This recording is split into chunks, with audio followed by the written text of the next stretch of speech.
Et cette violence qui est condamnée par l'ensemble de la classe politique, elle porte un nom. De quelle violence parlons-nous? Et quand on parle de ce drame de Quentin qui a été lynché, battu à mort par des militants de l'ultra-gauche, précision faite il y a quelques instants par Gérald Darmanin, le ministre de la Justice, certains voient dans cette prudence, dans cette pudeur, une forme de complaisance avec le privilège rouge. Il eût été plus simple que les bourreaux soient d'extrême droite pour dire, voyez, la menace existentielle pour la France, c'est la peste brune, c'est l'extrême droite. Eugénie Bastier vient de tweeter, c'est très intéressant ce que dit Eugénie, la journaliste du Figaro. Elle dit, puisque certains font le rapprochement entre les morts tragiques de Clément Méric et de Quentin, quoique les circonstances soient très différentes, il faudra comparer les réactions politiques et les conséquences judiciaires de ces deux drames. À l'époque, Manuel Valls, ministre de l'Intérieur, avait dit sa totale détermination à éradiquer cette violence qui porte la marque de l'extrême droite.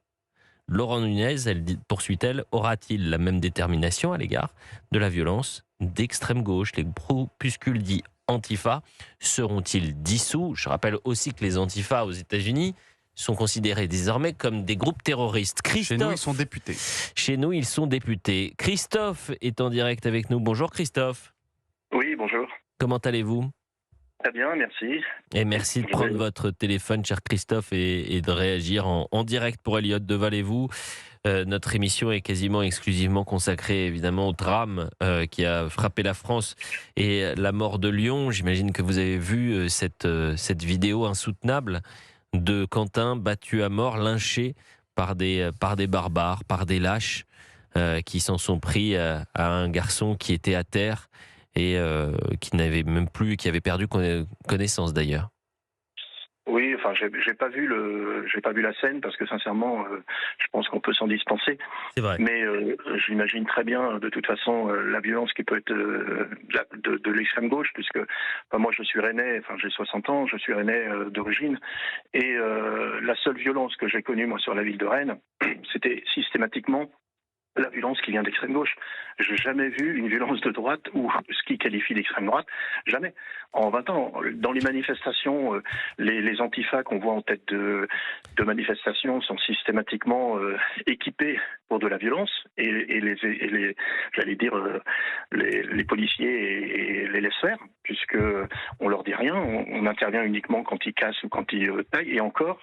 Et moi, j'ai été secrétaire général d'une union départementale, donc des structures syndicales, pendant quelques années. J'ai eu des responsabilités dans un gros groupe. Et en interne, déjà, dans les syndicats, les seuls qui étaient, sectaires, violents, à partir du moment où on ne partageait pas leurs idées, c'était l'extrême gauche. C'est-à-dire des gens qui se qualifiaient d'antifa, qui étaient trotskistes, et qui n'acceptaient pas, en fait, le débat démocratique, déjà dans les structures syndicales. Et moi, je me rappelle un congrès où j'avais voulu faire une intervention pour dénoncer ce principe. Eh bien, la seule réponse qu'on m'avait faite, c'est que j'avais eu des gros bras qui étaient venus pour m'empêcher de m'exprimer à un congrès, et j'avais été blessé. Blessé carrément. Oui, j'ai été blessé, j'ai déposé plainte. Et évidemment, ça fait un petit Trafalgar dans le congrès, puisqu'il y avait quand même plus de 1000 personnes. Mais c'était l'expression en fait de cette extrême gauche qui n'accepte pas la contradiction. Donc là, et la c'était personne qui vous a agressé a été condamnée? Non, il y a classement sans suite. Allez. Non, mais c'est aussi de toute façon enfin, je pense à Rennes comme au niveau du gouvernement, tout ce qui vient, toute violence d'extrême gauche, on est laxiste. C'est-à-dire qu'on la tolère. Et le deuxième exemple que j'ai il n'y a pas très longtemps, puisque moi j'ai été dans un gros groupe pendant 20 ans et j'ai été profession libérale pendant 20 ans. Et j'ai des bureaux qui donnent sur l'avenue où les manifestations passaient. Et systématiquement, à chaque manifestation, on était agressé, tagué par l'extrême gauche, les antifas. Et à un moment, j'ai écrit au préfet en disant, attendez, à chaque manifestation, on était obligé de nettoyer nos locaux. On les voyait complètement impunis, puisque les flics les regardaient. Moi, je suis intervenu plusieurs fois en disant, mais est-ce qu'il va falloir qu'on s'organise nous-mêmes pour protéger nos établissements? Et j'ai pas eu de réponse, évidemment.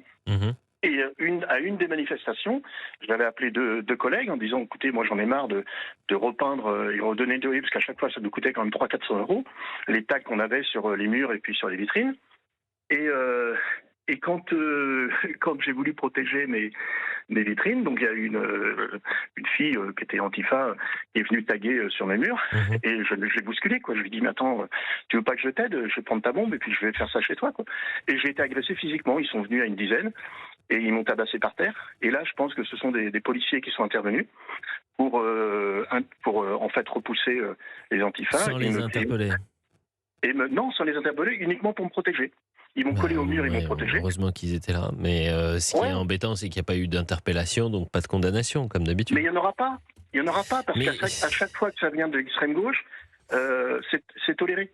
Alors qu'on aurait, enfin, ce qui qualifie de l'extrême droite, on aurait la même chose de l'extrême droite, ah bah mais je à peux ce vous moment-là, dire que ce serait effectivement la partie serait tout le monde, tout voilà. autre. La partie serait tout autre. Je rappelle que Génération Identitaire, ils ont été dissous Manu Militari, hein.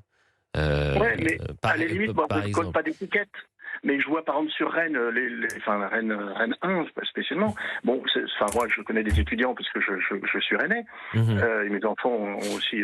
Mais Ah c'est bah oui, c'est de l'in- c'est de- c'est un épicentre, Rennes, ouais, bien sûr. C'est ce sont des gens hyper sectaires, bah, sectaires, violents. non mais il y a le sectarisme, il y a la violence, et puis il y a l'indifférence ou la complaisance. Merci beaucoup Christophe De d'avoir rien. réagi au Et bon 01 courage. Merci pour 80 votre émission. 20 39 21. Bah, merci à vous surtout de réagir et de prendre la parole.